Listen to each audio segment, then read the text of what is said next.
मध्य प्रदेश में चुनावों में टिकटों का फैसला सबसे अहम है। चुनावों में महज 3 महीने बचे हैं, लेकिन टिकटों को लेकर इंतजार अभी भी लंबा नजर आ रहा है।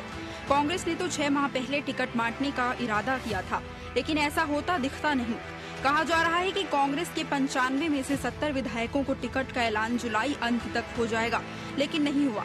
इस बीच टिकट को लेकर स्क्रीनिंग कमेटी भी बन गई है, लेकिन मध्य प्रदेश में कांग्रेस के टिकट वितरण की जिम्मेदारी पार्टी हाईकमान ने भंवर जितेंद्र सिंह, अजय कुमार अल्लू और सप्तगिरी उल्का को सौंपी है। कमलनाथ, गोविंद सिंह, दिग्विजय सिंह, कांतिलाल भूरिया, जेपी अग्रवाल और कमलेश्वर पटेल को भी शामिल किया गया है। जाहिर है टिकटों में कमलनाथ की एक तरफा नहीं चलेगी, न ही जल्द टिकट तय हो पाएंगे। बीजेपी ने तो यहाँ तक आरोप लगा दिए हैं कि सौदेबाजी के कांग्रेस के टिकट अटके हैं। इधर कांग्रेस ने बीजेपी को अपना घर देखने की सलाह दी है। ये झोले का कार्यक्रम तो बीजेपी में चलता है। स्वयं इनके सबसे बड़े नेता कहते हैं कि हम तो झोला उठा के चल देंगे। उस झोले में क्या लेके चले जाएंगे ये भी तो बताओ।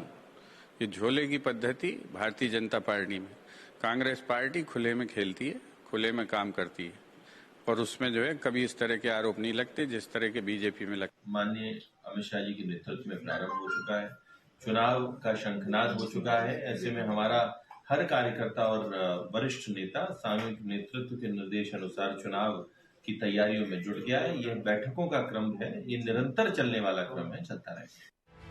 दावेदार राज्य की राजधानी से लेकर दिल्ली तक पार्टी मुख्यालय और राजनेताओं के चक्कर लगाने में लगे हैं। पार्टी के नेता इन दावेदारों को लगातार यही कह रहे हैं कि सर्वे में जिसका नाम आएगा उसे ही पार्टी उम्मीदवार बनाएगी। कांग्रेस और बीजेपी के तमाम बड़े नेता यह स्वीकार कर चुके हैं कि पार्टी सर्वे करा रही है, जिसमें भी व्यक्ति का नाम सर्वे में आ जाएगा उसे ही उम्मीदवार बनाया जाएगा। परिवारवाद और राजनेताओं के संरक्षण मात्र पर टिकट हासिल करना गारंटी नहीं होगा, यह भी बार बार दोहराया जा रहा है। कई स्थानों पर तो नेता दावेदारों को एक साथ बैठकर कस्में भी खिला रहे हैं कि पार्टी जिसे उम्मीदवार बनाएगी उसका साथ देंगे। हालांकि जल्द टिकट देना दोनों दलों के लिए आसान नहीं दिखता। दावेदारों की बढ़ती संख्या और दिल्ली के बढ़ते दखल के साथ जिताऊ और निष्कंटक उम्मीदवार तय करना सबसे बड़ी चुनौती है। भोपाल से टीवी 24 के लिए अतुल विनोद पाठक की खास रिपोर्ट। नमस्कार, मैं हूं मोहन तिवारी। डिबेट लाइव बड़ी बहस मध्य प्रदेश में आपका स्वागत है। और मध्य प्रदेश में इन दिनों बड़ी बहस इसी बात को लेकर है कि कौन सी पार्टी अपनी टिकट पहले घोषित करेगी। कांग्रेस पर खास निगाहें इसलिए है क्योंकि वो विपक्ष पर है और सत्ता में आने का दावा कर रही है। पिछले दिनों स्क्रीनिंग कमेटी की लिस्ट आई, चुनाव समिति भी बन चुकी है। ऐसे में कांग्रेस की टिकट का क्या होगा? क्या वो पहले टिकट घोषित करेगी? क्या वो पहले घोषित कर पाएगी? इन सवालों के बीच कांग्रेस की राजनीति को देखा जा रहा है और इसी पर आज हमारी चर्चा केंद्रित रहने वाली है। पहले मिल लेते हैं उन मेहमानों से जो इस चर्चा में हमारे साथ रहेंगे। हम बहुत स्वागत करेंगे, हमारे साथ जुड़ रही है कांग्रेस का पक्ष रखने के लिए फराह खान जी, बहुत बहुत स्वागत है आपका। वरिष्ठ पत्रकार के रूप में और राजनीतिक विश्लेषक के रूप में हमारे साथ जुड़ रहे हैं भूपेंद्र जी, आपका भी बहुत बहुत स्वागत है। और बीजेपी का पक्ष रखने के लिए हमारे साथ जुड़ रही है कविता सोनी जी। तो तीनों मेहमानों का स्वागत करते हुए इस चर्चा को शुरू करता हूं। और जैसे कि कांग्रेस में कवायद चल रही है, चुनाव समिति बन चुकी है, स्क्रीनिंग कमेटी बन चुकी है, टिकट के लिए मापदंड बन रहे हैं, इसके बीच हम दावेदारों के बायोडेटा लेकर घूमती हुई तस्वीरें देख रहे हैं, फुटेज देख रहे हैं कि दावेदार अब कार्यालयों की ओर रुख कर रहे हैं। कांग्रेस क्या रणनीति बना रही है, कैसे टिकट बांटेगी, इस पर पहली टिप्पणी ले लेते हैं फराह जी की। फराह जी, टिकट खास है और टिकट बांटने पर खास तवज्जो भी है। कमलनाथ जी को चुनाव समिति का अध्यक्ष बनाया गया है।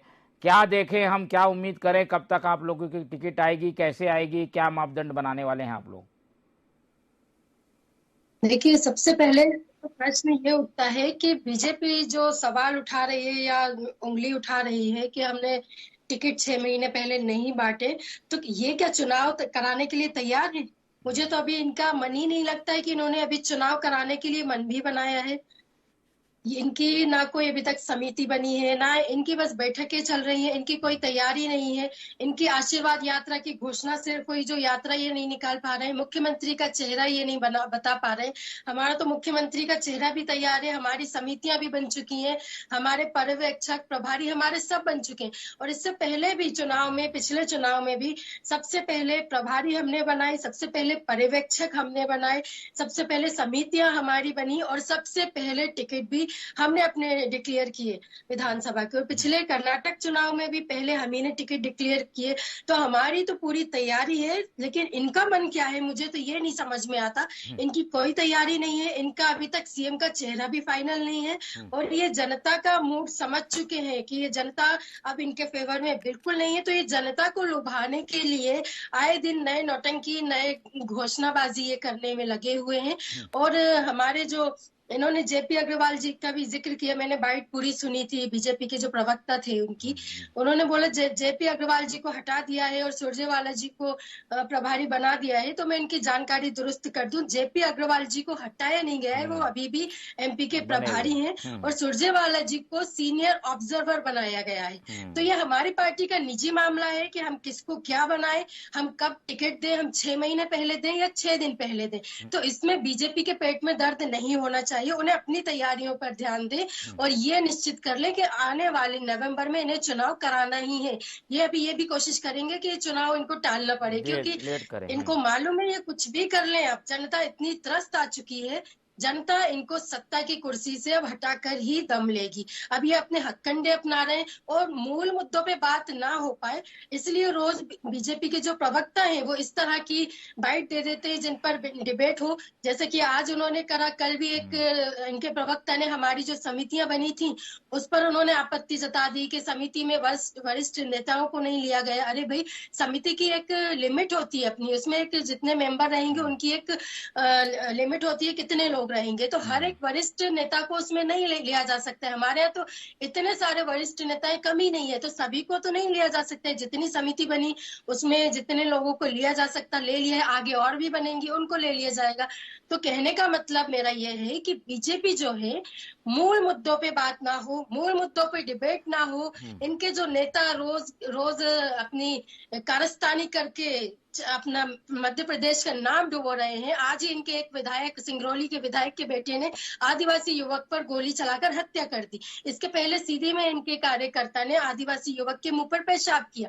तो ये सारी बातें ना हो, इन पर जनता का ध्यान ना जाए, इन पर डिबेट ना हो, टीवी में लोगों को ये चीजें ना दिखाई दे, इसलिए ये इस तरह की टिप्पणी कर देते हैं कि इन्हीं मुद्दों पर चर्चा होती रहे। ठीक है, लेकिन हमारी कोशिश ये है कि हम जनता तक ये तस्वीर ला सकें कि टिकट वितरण को लेकर पार्टियां कर क्या रही है। कांग्रेस की समितियां बनी हैं तो चर्चा भी उस पर होगी। कविता जी, आप लोग दूसरे की पार्टी पर ज्यादा निगाह रखते हैं, पड़ोसी क्या कर रहा है, अब उनके घर में क्या हो रहा है उसको छोड़िए, बीजेपी की क्या तैयारी है? अमित शाह जी आए हैं, डांट फटकार के गए हैं, ऐसी खबरें आती है।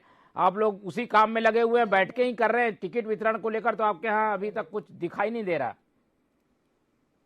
जी देखिए, भारतीय जनता पार्टी एक लोकतंत्र की पार्टी है और लोकतंत्र को लेके बात करती है, मुद्दों को लेकर बात करती है। रही बात जो अभी फराज जी बोल रहे थे कि इनके सीएम का चेहरा नहीं मालूम है कि इनके सीएम का चेहरा कौन है, ये चुनाव कब कराएंगे, चुनाव नवंबर में होंगे कि नहीं होंगे। मुझे लगता है कि सीएम के चेहरे के बारे में इनको ज्यादा चिंता हो रही है। हम लोग बात नहीं करते किसी के ताक झाक की, ताक झाक का काम तो इनको रहता है, इनको चिंता रहती है कि अब इनके यहाँ कौन बन रहा है, इनके यहाँ क्या होने वाला है, अब कौन सा चेहरा आने वाला है, तो इनको चिंता करना छोड़ देना चाहिए। और रही बात चुनाव की घोषणा की, तो चुनाव के घोषणा में टिकट की बात जो होती है, वो टिकट की बात भारतीय जनता पार्टी नहीं करती है कि हम 6 महीने बाद पहले घोषणा कर देंगे या 3 महीने पहले किसी को टिकट दे देंगे। अब क्या है, इनकी जो पार्टी है कांग्रेस पार्टी, ये तो सौदेबाजी की पार्टी है, ये तो टिकट बांटते रहे, पहले भी इनका काम रहा टिकट बांटने का। जिनके पास बड़ा थैला होता है, बड़े वो होती है, धनपतियों को ये टिकट देते हैं, इनके पास में गरीबा होते हैं, इनके पास सौदे होते हैं बड़े बड़े। दूसरी चीज, हर सौदेबाजी की हमारी पार्टी है, सौदेबाजी कितना पैसा दे सकता है, आप चला रही हैं, कौन सा व्यक्ति कितना पैसा दे सकता है और कितनी बोली लगा सकता है, कितनी बोली ज्यादा लगेगी, टिकट तो उसको दिया जाएगा। आम कार्यकर्ता की तो सौदेबाजी की थी, यहाँ के विधायक के बोले। चलिए, नहीं ये कोई पार्टी का विषय नहीं है। ठीक है, चलिए आएंगे आने वाले चुनाव में कील ठोकने का काम भी आम कार्यकर्ता ही कांग्रेस का करने वाला है, क्योंकि कांग्रेस में ये नियम रहा है जिसके पास पैसा है उसी की झोली भरी जाती है, उसी को टिकट दिया जाता है। और इसी वजह से आज की डेट में राहुल गांधी जी और अपने कमलनाथ जी, ये लोग पार्टी चला रहे हैं। यहाँ पर किसी न जनता की सुनवाई हो रही है, कमलनाथ जी पार्टी तो चलाएंगे, कोई वैल्यू है यहाँ। ठीक है।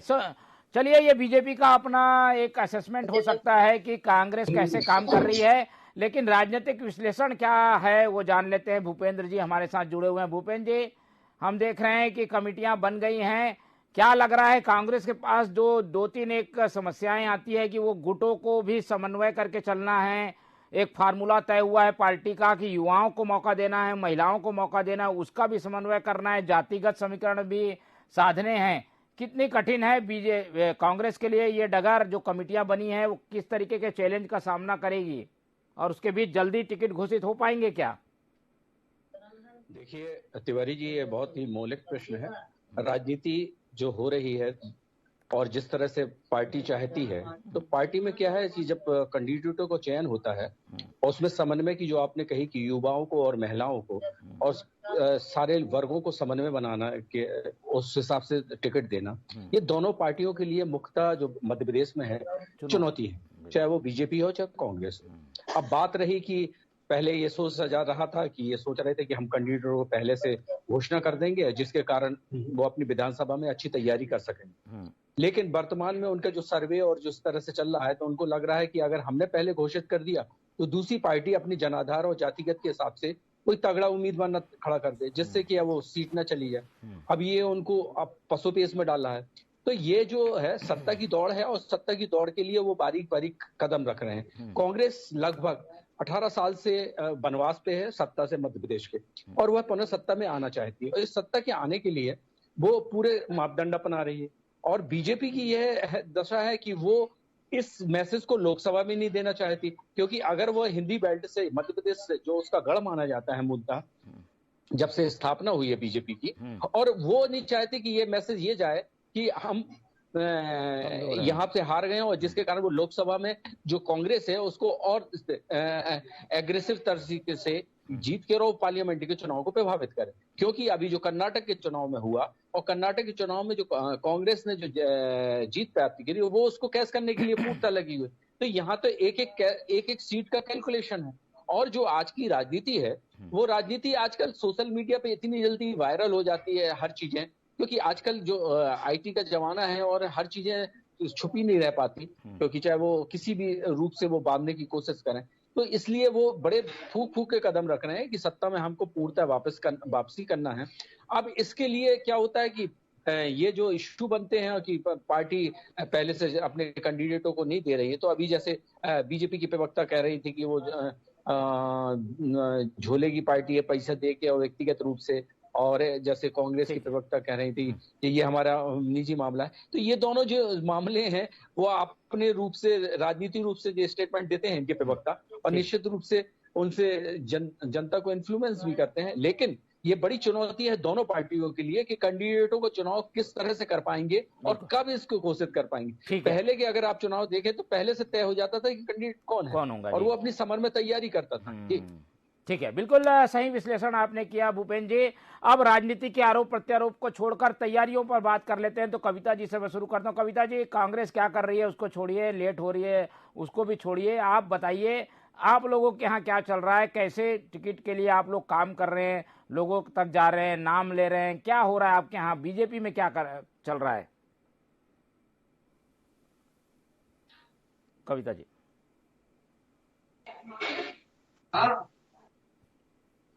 कविता जी की आवाज नहीं आ रही जी। कविता जी आवाज आ रही जी जी, बोलिए आप बोलिए जी। आवाज आ रही है? बिल्कुल आप आ रही है, बोलिए।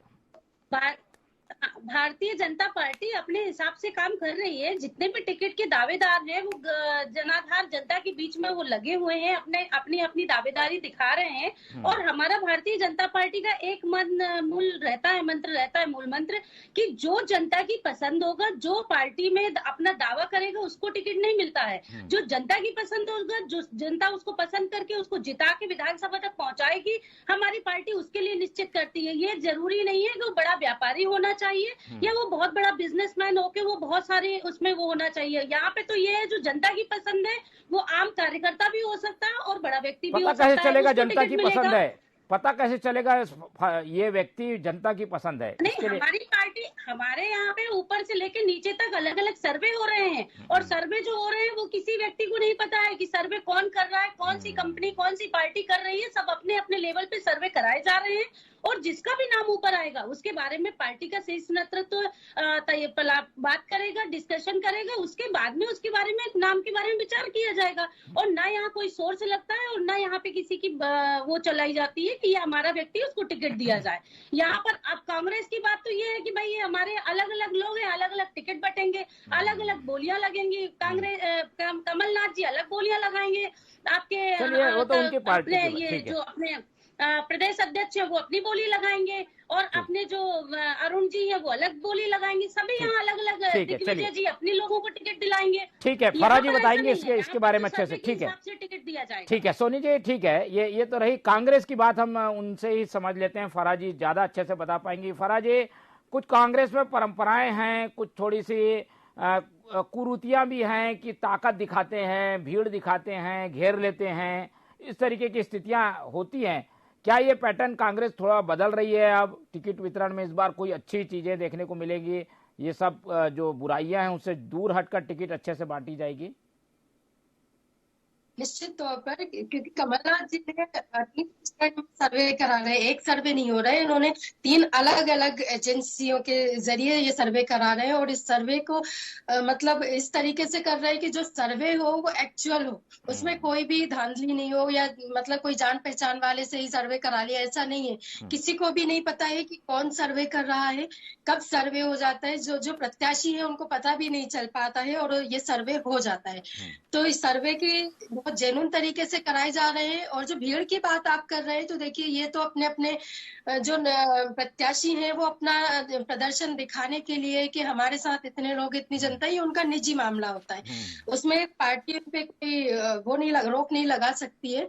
लेकिन ये जरूर है कि ब्लॉक लेवल पर, बूथ लेवल पर, विधानसभा में, जिलों में, हर जगह पर हमारे पूरे कार्यकर्ता तैनात हैं, तैयार हैं, और हमारी पूरी टीम तैयार है, और पूरी पेपर पर सारी लिस्ट तैयार हो चुकी है, सारी वो नियुक्तियां हो चुकी हैं कि बूथ लेवल पर। मैं जानना चाह रहा था, चुनाव समिति में हम कई फराज जी, कई नाम बड़े बड़े हैं। गोविंद सिंह जी हैं, दिग्विजय सिंह जी हैं, कांतिलाल भूरिया हैं, जेपी अग्रवाल है, कमलेश्वर पटेल है। इस तरीके के नाम होने से क्या ये आप अपने लोगों को टिकट दिलाने के लिए नहीं लगेंगे?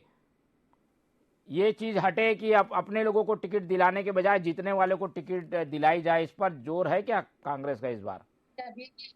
कि इसमें डिबेट में ये जिक्र हुआ कि हमारे आला कमान भी इसमें इन्वॉल्व है। तो ये जो सारे सर्वे हो रहे हैं वो सिर्फ प्रदेश लेवल पर नहीं, ये हमारे जो AICC में वरिष्ठ लोग हैं वो भी इसमें इन्वॉल्व हैं। तो ऐसा नहीं है कि अपने अपने लोगों को टिकट दिलाने वाला, ऐसा कोई भी अभी ऐसा नहीं होने वाला है, क्योंकि समिति में सिर्फ यही लोग नहीं है ना, और भी लोग हैं।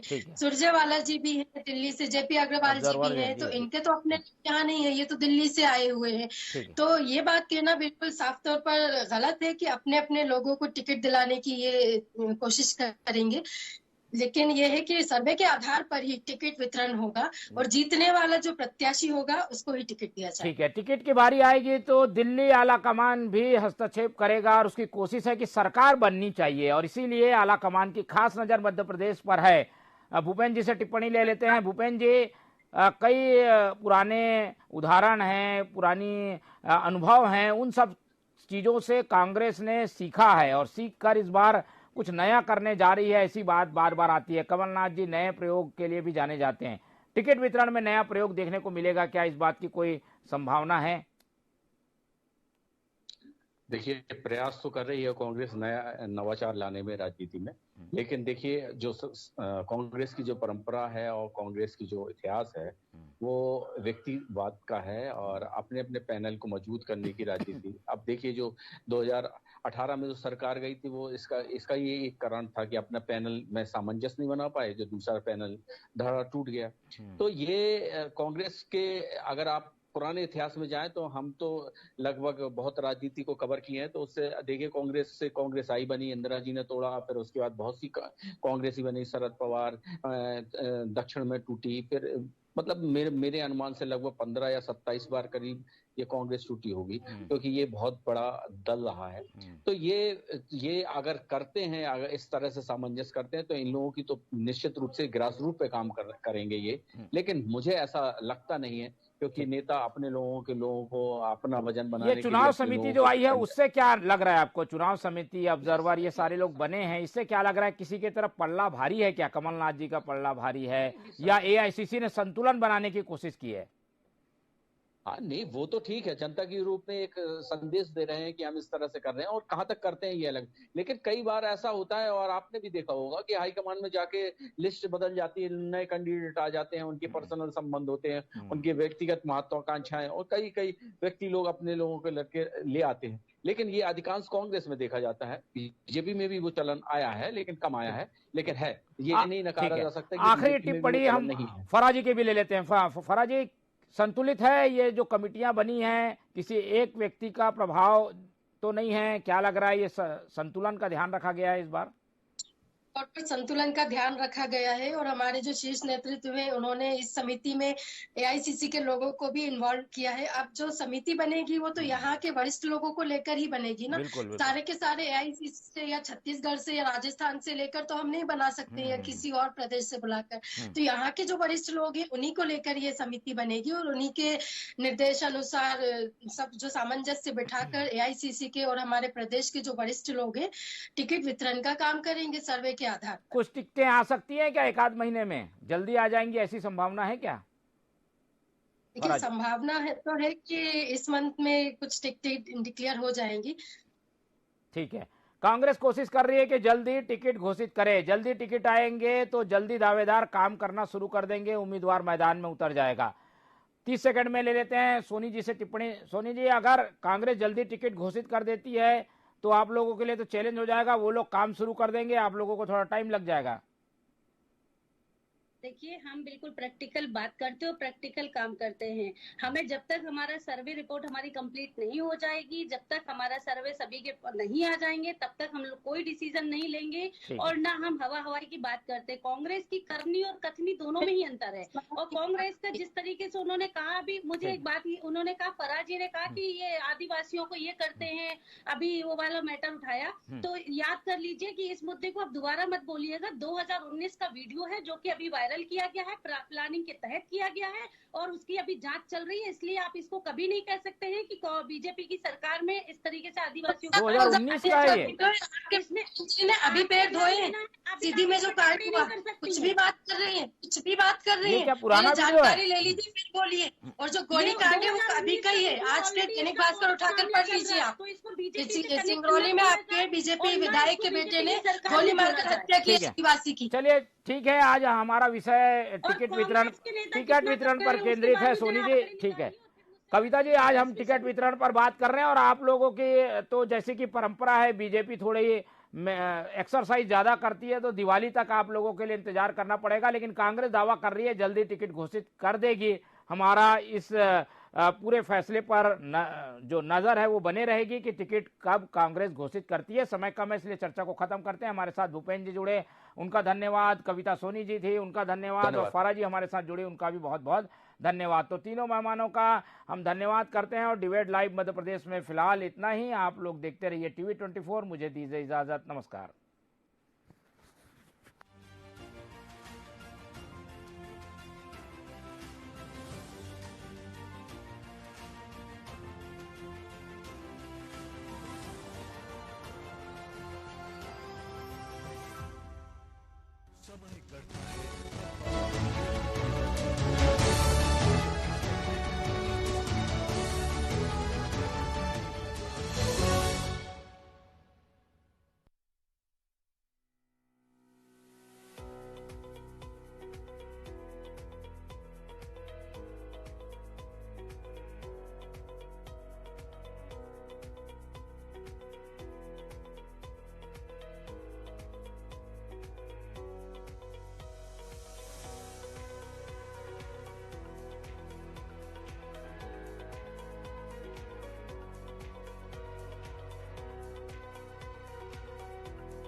कैसे रहना स्वस्थ सभी को, कैसे रहना स्वस्थ सभी को, क्या लेना प्रोटीन विटामिन। गाँव गाँव देखो जी आए मितानिन, बात स्वास्थ्य की करे मितानिन। आई मितानिन द्वार द्वार लेके उपचार। आई मितानिन साथ खड़ी भूपेश सरकार।